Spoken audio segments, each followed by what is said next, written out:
Doc, you better back up. We don't have enough roads. Do you know what's funny about time machines?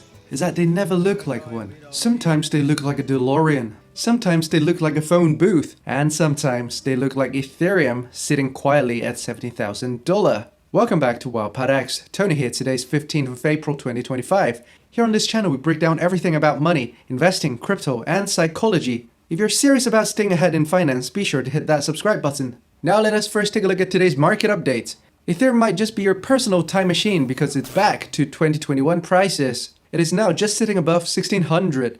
Back when Ethereum hit 4,900, so many people were crying out, why didn't I buy more at 1600? Well, now you've got your second chance. But guess what these people are saying now? It's gonna go to zero, of course. It's funny how Ethereum today's remind me of Bitcoin back when it was floating around 16,000. Back then, there was a saying in the Bitcoin world, the low of a bear market has never dropped below the high of 2 cycles ago. Yes, 2 cycles ago, not just the previous one. Now the rule was broken in 2022 when Bitcoin slipped below 16,000 and panic hit the market like a freight train. But what happened next? Bitcoin didn't just recover, it rocketed back up and made new all-time highs. So if history rhymes and say Ethereum is finishing its own 4-year-long consolidation, are we looking at a quiet build-up to $6,000 or $8,000 or even $10,000? That's not financial advice, it's just a thought though. At the end of the day, you've got to make your own decision. But say if Ethereum is your time machine, the real question is, are you getting in or are you standing by the door watching it leave? Let's get into today's morning deep dive. Today we're talking about the most underrated wealth building strategy in the world, showing up. Jerry Seinfeld once shared a writing hack that changed his career. He'd print a big yearly calendar, and every day he wrote a joke, he'd draw a big red cross on the date. And the goal here is, don't break the chain. That's it, no magic, no fancy tech, just red ink and consistency. But the thing is that it doesn't just apply to writing, it applies to wealth, health, and habits. Because compounding doesn't just work on money, it works on effort. Maximum effort. Take investment, for example. The real edge isn't in timing the market, it's in time and the market. Same goes for budgeting. You don't become financially free by skipping your morning lattes once or twice. You become financially free by tracking your spending every single day, sticking to your budget, and making consistent choices that adds up.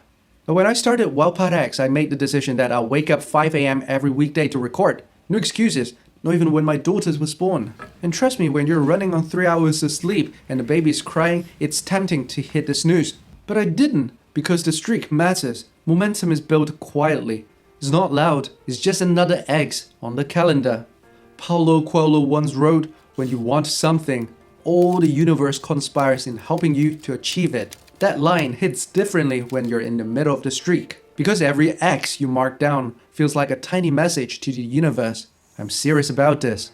So if you're saving money, track every dollar. If you're investing, automate your contributions. And if you're learning something new, give it 10 minutes a day. Doesn't sound like much? Wait until you've done it for 365 days straight. You don't need big wins. You need small wins done daily without interruption. And that's how people become great at anything. And yes, that's including building wealth. Don't break the chain.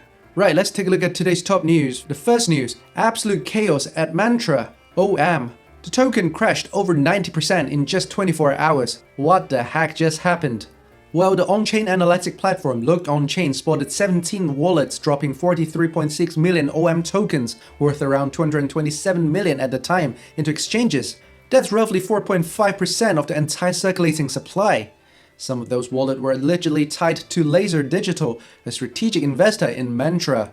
But Laser's denying everything, saying those aren't their wallets and they haven't sent anything to OKX.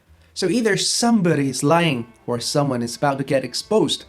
Either way, this is not the kind of mantra that brings you peace. The second news, good news for Bitcoin holders. Public companies holding Bitcoin saw a 16% jump in their total holdings in Q1 2025. That's a lot of corporate conviction.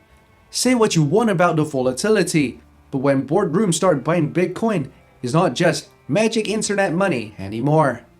And the third and last news, South Korea just blocked 14 crypto exchange apps on Apple's App Store. The Financial Intelligence Unit is cracking down on unregistered overseas exchanges. Apple is cooperating, and yes, this could potentially mark the start of a much larger shift in global regulatory enforcement.